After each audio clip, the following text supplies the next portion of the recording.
ہمارے بزرگ اپنے بچوں کو کیسے توکل سکھاتے تھے. ہم پریکٹس کریں، خود بھی اپنے بچوں کو بھی پریکٹس کرائیں.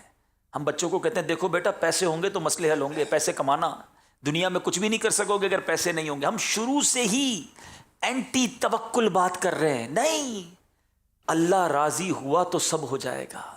بیٹا اللہ کو راضی کرنے والے کام کرنا، وہ راضی ہو گیا تو رزق بھی دے دے گا، مشکلیں بھی حل کر دے گا.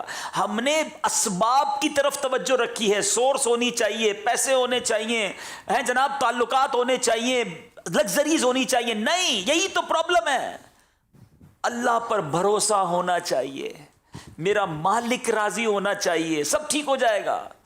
ہیں اسباب ہوں گے اور مسئلے حل ہو جائے، ایسا نہیں ہوتا، آپ بھی جانتے ہیں. میں آپ سے پوچھتا ہوں، لوگ کہتے ہیں پیسے ہوں گے پرابلم سالو ہو جائے گی. کروڑوں روپے، میں تو خود ابھی آپ کو مثال دی نا، کروڑوں روپے ہیں اور بیمار ہیں آپ، بیسٹ ڈاکٹر ہائر کر لیں، بیسٹ ہاسپٹل ہائر کر لیں، پرائیویٹ وارڈ میں چلے جائیں، اللہ نے شفا نہیں دینی، شفا نہیں ملنی. تم کر لو کروڑوں روپے خرچ.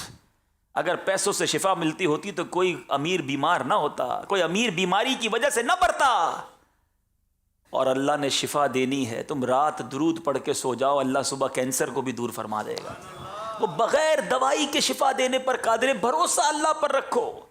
حضرت احمد بن حرب رحمۃ اللہ تعالی علیہ، دیکھو یہ پریکٹس کیسے کرواتے اپنے بچوں کو. چھوٹا بچہ کہ بیٹا دیکھو روزانہ کھانا کھانا ہے نا، اللہ سے مانگنا ہے.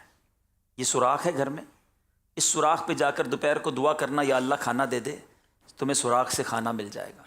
رات بھوک لگے پھر سوراخ پر جانا، دعا کرنا، یا اللہ مجھے کھانا دے دے. اللہ سے مانگنا، پریکٹس بچپن سے اللہ سے مانگنا. اللہ دیتا ہے، اللہ دینے والا ہے، اللہ پر بھروسہ. بیٹے نے شروع کر دیا، دوپہر کو دعا کرتا. آپ نے اپنی زوجہ کا کہا دیکھو جب بھی یہ دعا مانگے دوپہر کو بھی کھانا رکھ دینا، رات کو بھی رکھ دینا. اس کا بلیف رب پر مضبوط ہونا چاہیے. پریکٹس چلتی رہی. دوپہر کو دعا کرتا کھانا مل جاتا، رات دعا کرتا کھانا مل جاتا، پھر دوپہر دعا کرتا کھانا مل جاتا. پھر کیا ہوا، ایک دن آپ کی زوجہ لیٹ ہو گئی، بھول گئیں. پھر یاد آیا، ارے دعا کا ٹائم ہو گیا، بچہ تو پہنچ گیا ہوگا وہاں پر. دوڑتی بھی گئی، دیکھا تو بچہ کھانا کھا رہا ہے، زبردست کھانا. کہ بیٹا کدھر سے آیا کھانا؟ بیٹا کہتا ہے اللہ نے دیا. وہ تو روز اللہ سے ہی مانگتا تھا نا، اس کو کیا پتا امی دیتی تھی. کہا اللہ نے دیا، آپ نے تو بتایا تھا دعا کرنا، کھانا مل گیا.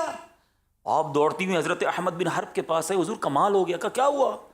کہ روز سوراخ میں کھانا رکھتی تھی، آج کھانا رکھنے گئی تو لیٹ ہو گئی، تو بچے کو تو کھانا مل گیا. فرمایا بس مجھے اسی دن کا انتظار تھا، آج کے بعد تم نے کھانا نہیں دینا، اللہ اسے خود عطا فرمائے گا، غیب سے اسے ملتا رہے گا. اس کا وہ لیول آف بلیف تھا جو اٹیچ ہو گیا. یہ ہے پریکٹس. اور ہم ہیں کہ ہر کھانے پر لوگوں کے محتاج نظر آتے ہیں. ایسا نہ کریں.